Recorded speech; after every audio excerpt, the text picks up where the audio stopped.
नमस्कार दोस्तों, मेरा नाम है आशुतोष। आपका स्वागत करता हूं आपके अपने YouTube channel A to Z ई पाठशाला पे। मेरे साथ में इस लेक्चर में आप जो है वर्णमाला का आधा पार्ट आपने देख लिया है और इस लेक्चर में आधा आगे का आधा पार्ट आप इसमें देखेंगे। ठीक, इसके बाद में वर्णमाला से संबंधित जितने भी इम्पोर्टेंट चीज़ें थी वो मैंने इसमें सभी दोनों लेक्चर में आपको कंप्लीट करवा दूंगा।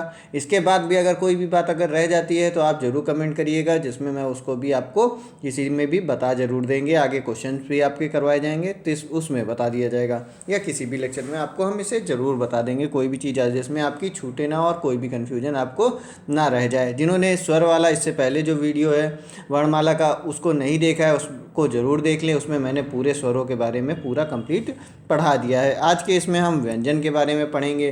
स्वरों को हमने सबसे आखिरी में जो है बताया था आपको कि जो स्वर हैं आ और आ बड़ा जो है कंठवाद से इनके उच्चारण स्थान है। ई और ई जो है तालव्य है। ऊ और बड़ा ऊ जो है वो हमारा ओष्ठ है, और उसके बाद में री जो है वो मूर्धन्य है। ए और ए जो है वो हमारा कंठ तालव्य है, और ओ और जो है ये कंठ्योष्ठ हैं। ये सभी चीज़ें हमने आपको अच्छे से बता दी थी।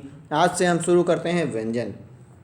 व्यंजन के बारे में मैंने आपको बताया था कि व्यंजन वे होते हैं जो स्वर की सहायता से बोले जाते हैं। इनको वर्णों को जो स्वर की सहायता से बोले जाते हैं जो वर्ण, वो व्यंजन कहलाते हैं। ठीक, जैसे कि आपने जो स्वर थे उनमें किसी और की सहायता की ज़रूरत नहीं पड़ रही थी, लेकिन जो आपके व्यंजन होते हैं वो सभी आपके स्वर की सहायता से बोले जाते हैं। बिना स्वरों की सहायता से कोई भी व्यंजनों को उच्चारित नहीं किया जा सकता है। इस बात को हमेशा ध्यान रखिएगा। जो व्यंजन होते हैं स्वरों के बिना व्यंजनों का उच्चारण संभव नहीं है। बिना स्वर वाले व्यंजन जो हैं उनमें क्या लगा होता है, हल हल कहेंगे, या फिर हलंत भी आपको कहीं कहीं लिखा हुआ मिलेगा कि हलंत लिखा होता है, तो हलंत लगा हुआ आपको मिलेगा। जैसे का लिखा है, का में आपको इस तरह से ये लगा दिया जाएगा, तो ये है आपका जो है वो आपका सही व्यंजन है। ठीक, लेकिन इसका उच्चारण जो है वो संभव नहीं है। इसमें जब हम आ लगा देते हैं और स्वर के सहायता से बोला जाता है तब ये इस तरह हो जाता है, और इस तरह से इसका का उच्चारण किया जाता है। ठीक, तो इसमें देखिए का जब साउंड आता है उसमें आखिरी में आस का साउंड आपका निकलता है। तो ये जो है व्यंजन जितने भी आपके व्यंजन होते हैं वो इसी प्रकार से सभी जो हैं वो स्वर की सहायता से ही बोले जाते हैं। सभी स्वर की सहायता से ही उच्चारित किए जाते हैं। चाहे वो खा हो, अगर ये हलंत लगा हुआ होगा तब ये एकदम व्यंजन होगा, लेकिन इसमें जब आ जोड़ा जाता है तब यह आपका खा हो जाता है और तभी यह उच्चारित किया जा सकता है। ठीक, तो इस चीज़ को ध्यान रखिएगा। जितने भी हैं काखा गागा अंगा सब जो हैं सभी में आपको, जब भी आपने छोटे पर ये वर्णमाला पढ़ी होगी उस टाइम पे आपको ये हलंत के बारे में नहीं पढ़ाया गया, नहीं बताया गया होगा। बहुत सारे लोगों को सभी को जो है इस तरह से पढ़ाया जाता है, क्योंकि वो उस टाइम पे अगर हम लोगों को ये छोटे पर समझाया जाएगा, सिखाया जाएगा, तो आधी बातें हम लोग समझ ही नहीं पाएंगे। इसलिए हम लोगों की समझ बनाने के लिए ही हमें इस तरह से पढ़ाया जाता है, जिसमें हम लोगों को कोई भी परेशानी ना हो समझने में। ठीक, लेकिन अब जो है आपके एग्ज़ाम्स में इसका भी इस्तेमाल किया जाता है, तो अब इस चीज़ को आप समझने वाले भी हो गए हैं, तो अब ये सब चीज़ें आपको समझनी भी है। ठीक, अब देखिए हिंदी में जो व्यंजनों की संख्या होती है वो कितनी होती है। हिंदी में आपको व्यंजनों की संख्या मिलेगी 39। ठीक, अब देखिए इसमें आपको, लेकिन एग्ज़ाम में जब आपको आएगा तो ज़्यादातर आपका परंपरागत रूप से व्यंजनों की संख्या कितनी होती है, वो होती है 33, और यही चीज़ आपको पूछी जाती है। अब हिंदी में ऐसे व्यंजन कितनी है, 39। अब इसमें कौन से हैं, जो 25 हैं वो स्पर्श व्यंजन होते हैं। उसके बाद में 4 जो होते हैं वो अंतस्थ व्यंजन होते हैं। अब इन सभी को हम आपको पढ़ाएंगे, अभी परेशान मत होइएगा कि ये क्या क्या नाम लिए जा रहे हैं और हमें तो पता ही नहीं। 4 आपके क्या होते हैं, ऊष्म व्यंजन होते हैं। ठीक, और 4 आपके होते हैं संयुक्त व्यंजन होते हैं, और इसके बाद में 2 बचते हैं वो द्विगुण व्यंजन होते हैं। ठीक, तो टोटल मिला के हो जाते हैं 39। लेकिन इसमें से जो परंपरागत रूप से माने गए हैं वो आपके कितने होते हैं, वो 33 होते हैं। ये कहाँ से कहाँ तक होते हैं, का से लेकर के हा तक के आपके ये व्यंजन होते हैं। का से हा तक के ये सभी आपके व्यंजन जो हैं वो आपके कौन से होंगे, ये आपके हो जाएंगे हिंदी के 33 व्यंजन। ठीक, ये आपके परंपरागत रूप से व्यंजन होते हैं, जो एग्जाम में आएगा, पूछा जाएगा, तो उसमें आपको 33 उसमें मार्क करना रहेगा। ठीक, अब सामान्य रूप में देखिए, जब भी आपको भी कोई भी स्वर होता है, स्वर के साथ में व्यंजनों का प्रयोग किया जाता है, तो उसमें मात्राएं लगाई जाती हैं, जो मैंने आपको बताई भी थी। जैसे कि मान लीजिए का है, तो का इस तरह लिखा जाएगा जिसमें आ की मात्रा होगी। वही बड़े आ की मात्रा लगाई जाएगी तो इस प्रकार से हो जाएगा। छोटी ई की मात्रा लगाई जाएगी तो की इस प्रकार से हो जाएगा। बड़े ई की मात्रा लगाएंगे तो की इस प्रकार से हो जाएगा। छोटे ऊ कू इस प्रकार से।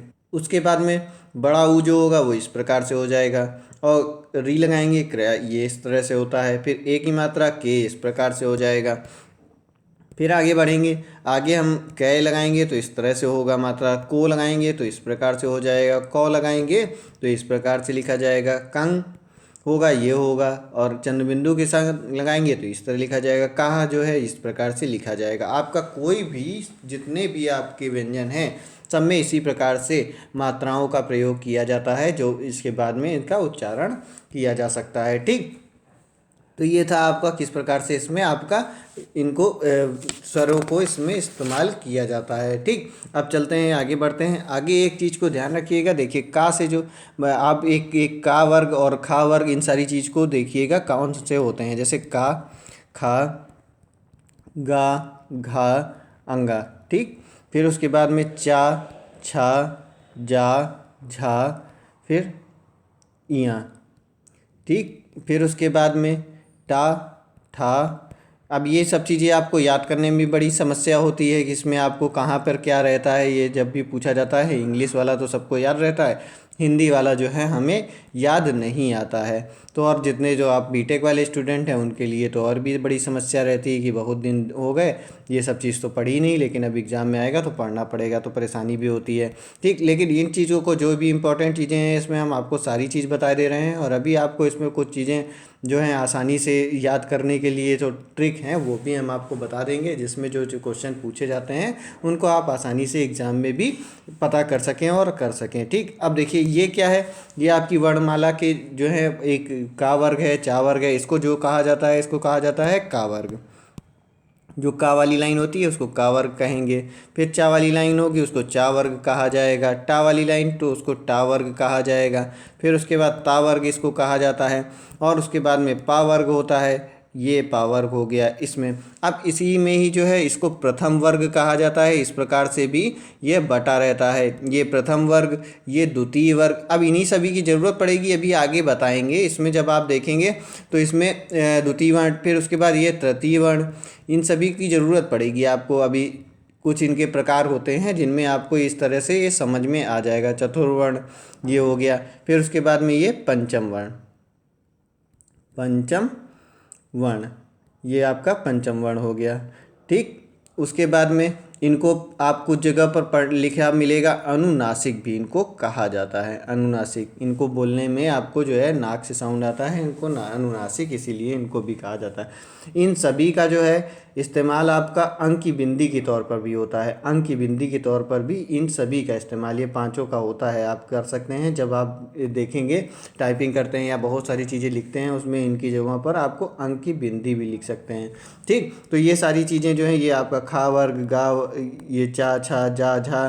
ठीक, इस तरह से ये सभी जो हैं आपके कौन से क्या हो गए, ये सब वर्ग हैं, उनको याद रखिएगा। अब इन्हीं को ही अभी आगे हम जब पढ़ेंगे तो हम इसमें आपको एक एक चीज़ बताएंगे, कौन सा कहाँ से बोला जाता है, क्या चीज़ें हैं।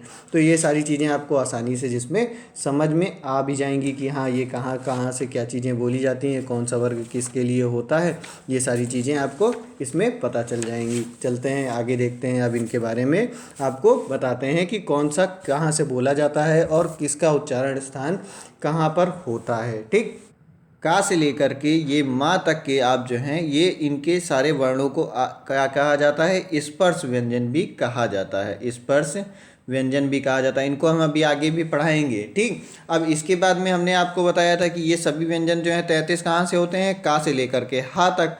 अब इसके आगे जो आता है उसके आगे आपको मिलेगा कौन कौन से आएंगे, या, रा, ला, वा। ठीक, और उसके बाद में सा, सा, सा और हा, ये सब आपके टोटल मिला करके ये 33 व्यंजन आपके हो जाते हैं, जिनमें ये 11 ला वा को क्या कहा जाता है, इनको अंतस्थ कहा जाता है, अंतस्थ। इनको हम अभी दोबारा भी बताएंगे आपको।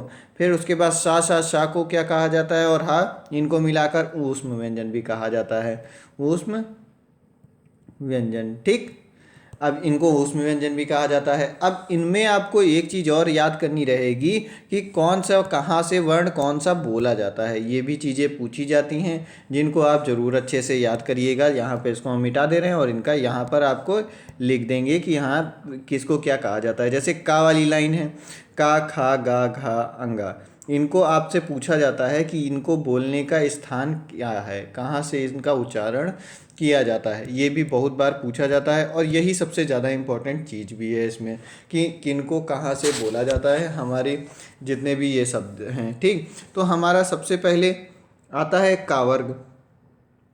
का वर्ग जो होता है, का खा गा घा अंगा, ये आपका बोला जाता है, ये पूरा वर्ग पांचों शब्द ये आपके कंठ से बोले जाते हैं। कंठ मतलब गला, ठीक, गले से बोले जाते हैं। जब इनको आप बोलेंगे तो आपको कंठ पे गले पर एक कंपन सा प्रतीत होगा। अगर हल्का सा हाथ लगा करके आप देखते हैं तो का खा गा घा अंगा जब आप बोलेंगे तो उस जगह पर आपको ये शब्द जब बोलेंगे तो उस जगह पर कंपन आपको समझ में आएगा। अब यही की जगह दूसरे बोलेंगे उस जगह पर उतना ज़्यादा कंपन नहीं समझ में आएगा, जितना ज़्यादा आप का खा गा घा अंगा बोलेंगे तब समझ में आएगा। तो इनको क्या कहाँ से बोला जाता है, कंठ से बोला जाता है, इसलिए इनको कंठ शब्द भी कहा भी जाता है। क्या कहा जाता है, कंठ, कंठ। ठीक, कंठ बोला जाता है इनको। फिर उसके बाद में आता है चा वर्ग। चा वर्ग के बारे में जानते हैं, चा छा जा झा इया। अब इन सबको किससे बोलते हैं, हमारा जो चा वर्ग है वो चा वर्ग हमारा बोला जाता है तालु से, तालु से बोला जाता है। ठीक, इनका उच्चारण स्थान कहाँ से है, आपका चा वर्ग का ये तालु से है। इसको देखिए पहचानने की हम आपको एक और बात बता दें, इसमें देखिए का से आता है, शॉर्ट ट्रिक है वाली बता दे रहे हैं साथ में। का जहाँ पे आ रहा है, का मतलब कंठ है। ठीक, जहाँ का आया वहाँ हमने देखा का वाली लाइन मतलब कंठ हो गई। फिर उसके बाद में चा छा जा झा इया, ये जा है, इस तरह से लिखा जाता है। ठीक, अब जा जो है इसमें आपको जा पर जबान हो गया तालु। ठीक, तो फिर इस जगह पर आपका कैसे हो गया, चा वर्ग हो गया। ये इस तरह से भी याद कर सकते हैं। अब जब ये तालु से बोला जाता है तो इसको क्या बोलते हैं, हम तालव्य बोलते हैं, तालव्य बोला जाता है इस वाले इन सभी को। ठीक, फिर उसके बाद में अगला आता है टा वर्ग। टा वर्ग में देखते हैं कि इसको क्या क्या बोलते हैं, टा ठा डा ढा अड़ा। ठीक, इनको सबको हम बोलते हैं मूर्धन्य, मूर्धन्य बोलते हैं, मूर्धन्य है। और कहाँ से बोले जाते हैं, ये मूर्धा से बोले जाते हैं। अब मूर्धा वाली जगह कौन सी होती है, देखिए मूर्धा जैसे दांत के जस्ट नीचे, ये आपके दांत हैं सब, मान लीजिए ये आपके बना हुआ है, बत्तीसी आपकी बनी है और ये आपके सारे दांत हैं, तो इस जगह का जो स्थान होता है ये आपका मूर्धा कहलाता है। दांत के नीचे जो मसूड़े के नीचे का स्थान है वो आपका मूर्धा कहलाएगा। ठीक, तो इस जगह से जो शब्द बोले जाते हैं वो जैसे जब टा ठा डा ढा बोलेंगे तो इस जगह पर आके जबान लड़ती है, तो ये इसी जगह से बोले जाते हैं। तो इनको क्या कहा जाता है, मूर्धन्य बोलते हैं, टा ठा डा ढा। इनको सबको आप देखिए बोल कर भी याद कर सकते हैं, जैसे आप बोलेंगे उस तरह से आपको ये आसानी हो जाएगी, समझ में आ जाएंगे ज़्यादा अच्छे से। फिर उसके बाद में ता वर्ग आता है, ता था दा धा और ना। इनमें जैसे ये किससे होते हैं, ये सभी जो हैं दा, ये सब अभी आपके बोले जाते हैं दंत से, दंत। ठीक, दंत मतलब दांत से, इनको बोलने के लिए दांत की आवश्यकता होती है। अब ये इसमें देखिए दा आ रहा है, दा से दंत हो गया। अब दंत है तो इसको क्या बोलेंगे, दंत शब्द, इनको दंत कहलाते हैं। ये सभी वर्ण जो हैं वो दंत कहलाएंगे। ठीक, उसके बाद इसके बाद में आगे बढ़ते हैं, पा वर्ग पे आते हैं। पा वर्ग में देखिए कि क्या कहते हैं, पा वर्ग में पा फा बा भा मा है, ये सभी जो हैं ओष्ठ से, मतलब इनको बोलने में जब है आप बोलेंगे तो ओष्ठ मतलब ओठ जो है आपके, उसमें आपको इसमें आप बिना होठ को हिलाए या बिना उसके मदद के आप इनको शब्दों को नहीं बोल सकते हैं। पा फा बा भा मा को नहीं आप बोल सकते हैं। ठीक, तो ये सभी आपके क्या कहलाएंगे, ओष्ठ। ये सभी वर्ण आपके ओष्ठ कहलाते हैं। ठीक, ये चीज़ को अच्छे से ध्यान रखिएगा। यही सबसे ज़्यादा आपकी चीज़ें इनमें से पूछी जाती हैं। इसी प्रकार से मैंने आपको स्वर में भी बताया था, स्वर भी इसी तरीके से पूछे जाते हैं और ये भी आपके पूछे जाते हैं, बार बार एग्ज़ाम्स में आपको ये पूछे जाएंगे। ठीक, अब इसके बाद में देखिए, इसके बाद में आगे बढ़ते हैं तो जो कुछ आपके शब्द बचे उनको क्या क्या कहते हैं। जैसे कि आप देखिए, इसमें आपको एक व्यंजन में आ स्वर मिला होता है, भिन्न भिन्न स्वरों में के साथ व्यंजनों का प्रयोग होता है, वो चीज़ें मैंने आपको बता दी हैं किस प्रकार से व्यंजनों का प्रयोग किया जाता है। कुछ जगहों पर जब जैसे व्यंजनों में प्रयोग होता है रा, जैसे रा के साथ में ऊ लग जाता है, अगर रा प्लस ऊ होगा तो वो क्या हो जाता है, इस प्रकार से लिखा जाता है, उसकी मात्रा उस तरह से नहीं लिखी जाएगी। ठीक, बड़ा ऊ लग जाएगा तो इस तरह से, यहाँ पे छोटा ऊ था ये तो ये वाला नहीं लगेगा, और अगर बड़ा ऊ होगा रा प्लस बड़ा ऊ तब वहाँ पर क्या हो जाएगा, रू, इस प्रकार से आपका लिखा हुआ मिलेगा। ठीक, अब इसी तरीके से री होता है, री भी जब लगता है तो शाह में मान लीजिए जुड़ जाएगा, तो ये चीज़ें भी उस जगह पे हमने नहीं बताई थी जब भी अभी बताया था, का के साथ में नहीं बताया था, उस तरह से ही अब यहाँ पर क्या होगा, देखिए री जुड़ेगी तो इस प्रकार से सा लिखा जाएगा। ठीक, या फिर इस तरह से भी लिखा जा सकता है। ठीक, ये दोनों सही हैं। इस प्रकार से ये जो है आपके क्या होते हैं, इनको आप इस तरह से इनको करेंगे। ठीक, अब इसके बाद में आगे बढ़ते हैं, आगे देखेंगे इसी तरीके से बहुत सारे शब्द आपको मिलेंगे जो मैंने आपको मात्रा लगाने का बता दिया। फिर उसके बाद में हिंदी वर्णमाला में व्यंजन जो है 5 प्रकार के होते हैं। कौन कौन से, स्पर्श व्यंजन, अंतस्थ व्यंजन और ऊष्म व्यंजन, संयुक्त व्यंजन और द्विगुण व्यंजन। अब देखिए, इसमें हमने आपको बताया स्पर्श व्यंजन कौन कौन से होते हैं, जो हमने बताया था आपको कि जिन व्यंजनों के उच्चारण में जीभ मुख से किसी न किसी भाग को छूकर निकलती है उन्हें स्पर्श व्यंजन कहते हैं। कौन करके, का से लेकर के जो पूरी चार्ट बना हुआ था इसमें, ये देखिए यहाँ तक के हमने ये पूरे आपको बताए थे, ये का से लेकर के माँ तक, का से माँ तक जो है तक, ये सभी वर्ण जो हैं आपके क्या होते हैं, इन सभी वर्णों को स्पर्श व्यंजन कहा जाता है। क्यों कहते हैं, क्योंकि इनका जो है उच्चारण में कहीं ना कहीं पर इनका जीभ जो है हमारे किसी न किसी भाग से वह छूकर निकलती है, इसलिए इन्हें स्पर्श व्यंजन कहा जाता है। फिर अगला दो आता है वो हमारा क्या आता है, अंतस्थ व्यंजन। अब अंतस्थ व्यंजन में क्या होता है इसके बारे में जानते हैं। इसके बाद में देखिए, ये अंतस्थ व्यंजन जिन व्यंजनों का उच्चारण स्वरों और व्यंजनों के बीच में होता है उन्हें अंतस्थ व्यंजन कहा जाता है। इनको अर्ध स्वर भी कहा जाता है। ये कौन कौन से वर्ण होते हैं, 4 वर्ण होते हैं। कौन कौन से हैं आपके, ये या और रा और ला और वा। देखिए, ठीक, ये चारों हो गए। अब इनके बारे में भी बता देते हैं क्योंकि इनका भी वर्ग पूछा जाता है। ये किस में आता है, तालव्य ये कहलाते हैं। और ये जो है मतलब ये कहाँ से बोला जाएगा, तालु से बोला जाता है, वही तालव्य कहलाता है। फिर उसके बाद में ये जो है, ये रा जो है वो क्या कहलाता है, रा जो है वो आपका उच्चारण स्थान कहाँ आता है, इसको वत्सर्य कहते हैं। इसको एक स्पेशल जो है इसको अलग से याद रखिएगा, वत्सर्य। ठीक, फिर उसके बाद में जो आपका ला है वो भी, इसको भी वत्सर्य भी बोला जाता है। इन दोनों का उच्चारण स्थान कहाँ होता है, दंत मूल, दंत मूल या फिर मसूड़ा भी कह सकते हैं आप, जहाँ से बोला जाता है इनको, इन मसूड़ों से बोला जाता है। ये भी जो है दंत मूल या फिर मसूड़ा। ठीक, इनको ध्यान रखिएगा। अब इसके बाद में वा जो है, वा कहाँ से इसका उच्चारण स्थान है, इसका उच्चारण स्थान दंत्योष्ठ, मतलब दांत और ओठ दोनों का मिला जुला रूप है, दंत्योष्ठ से ये जो है बोला जाएगा। कहाँ से, दांत प्लस होठ। ठीक, होठ इन दोनों से मिला हुआ, ऊपर के दांत और निचला होठ से जो है वाह हम शब्द का बोलते हैं, वाह को हम बोला जाता है। ठीक, तो ये हो गया। फिर आगे बढ़ते हैं, आगे है ऊष्म संघर्षी या ऊष्म व्यंजन किन्हें कहते हैं।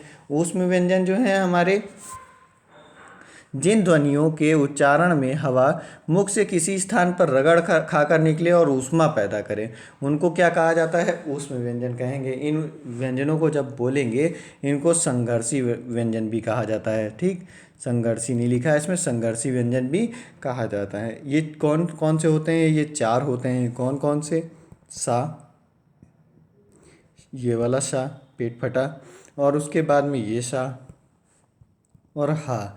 अब इन ये सभी होते सा हैं, लेकिन इनको बोलने के अलग अलग जगह से बोला जाता है, इस वजह से इनका ध्वनि भी जो है अलग अलग सुनाई देती है। ये कौन से वर्ग में आता है? ये तालव्य में आता है।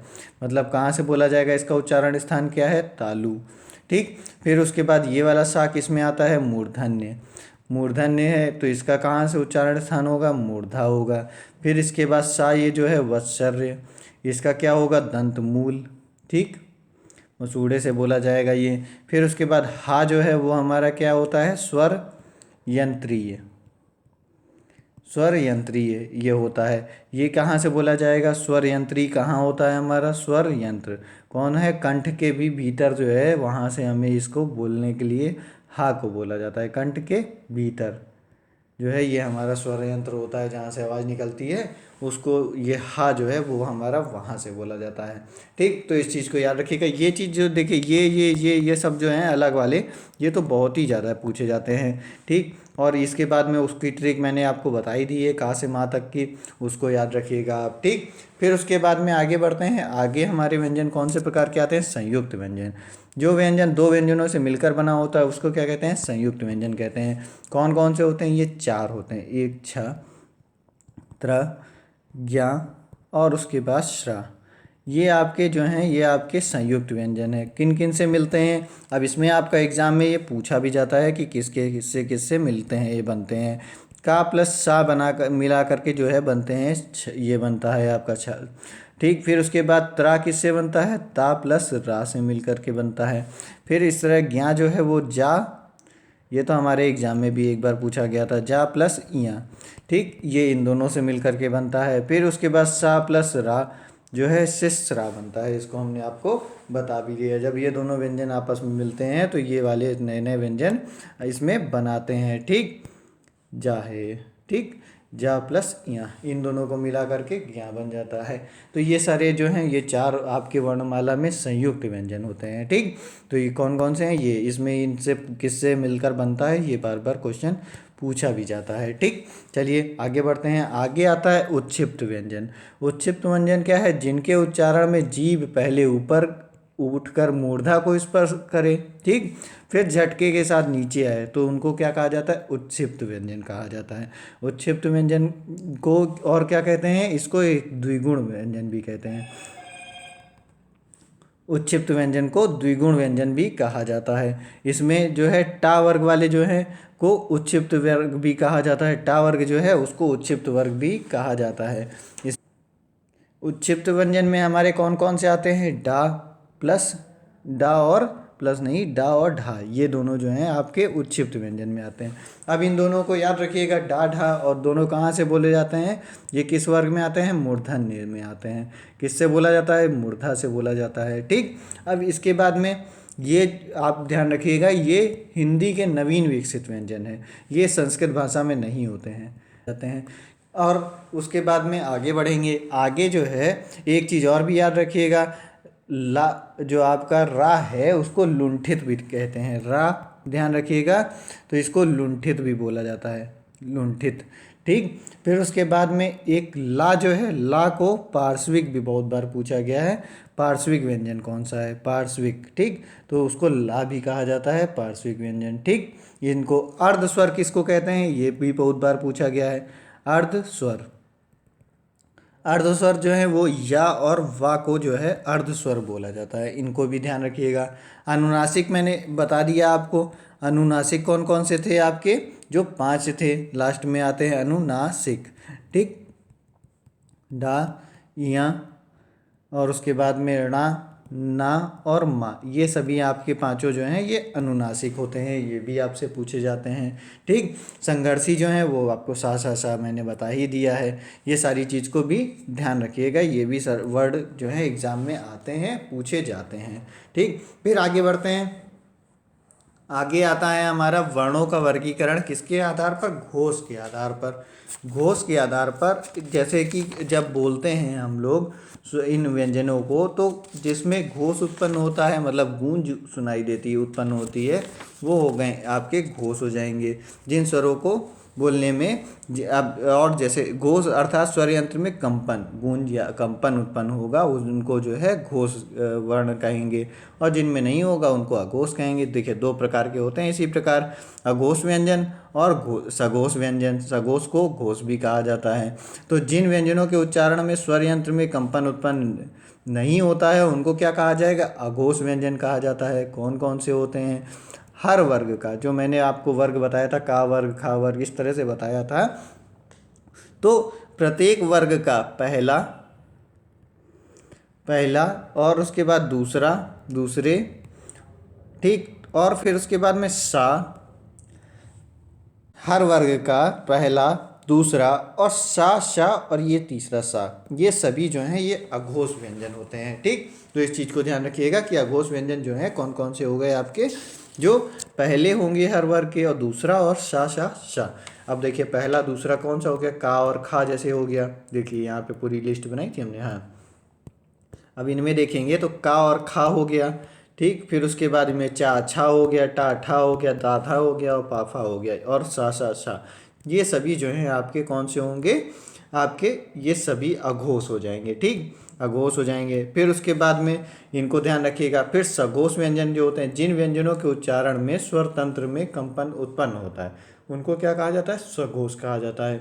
अब जैसे उसमें ध्यान रखेंगे तो उसमें अघोष प्लस अघोष जो होता है वो 1 और 2 पे होता है। ठीक, और घोष जो होगा तीसरा, चौथा और पांचवा वर्ण जो है वो सभी जो होंगे आपके कौन से हो जाएंगे, सघोष हो जाएंगे। उसके बाद में कौन से बच रहे हैं हमारे जो हैं व्यंजन, अंतस्थ बच रहे हैं, वो भी इसी में हो जाएंगे। ठीक, फिर उसके बाद में अंतस्थ व्यंजन और हा बच रहा है वो भी इसी में हो जाएगा। और जो स्वर हो रहे हैं, स्वर भी जो हैं वो भी सघोष में ही आते हैं, तो इनको भी ध्यान रखिएगा। स्वर जो हैं सभी स्वर जो है वो सघोष में होते हैं। तो तीसरा, चौथा, पांचवा प्रत्येक वर्ण का, अंतस्थ व्यंजन और उसके बाद हा और स्वर, ये सभी जो हैं आपके सघोष होते हैं। इनको जब बोलेंगे तो इनमें कंपन उत्पन्न होता है। ठीक, तो इस चीज़ को ध्यान रखिएगा। फिर आगे बढ़ते हैं, आगे आता है प्राण तत्व के आधार पर।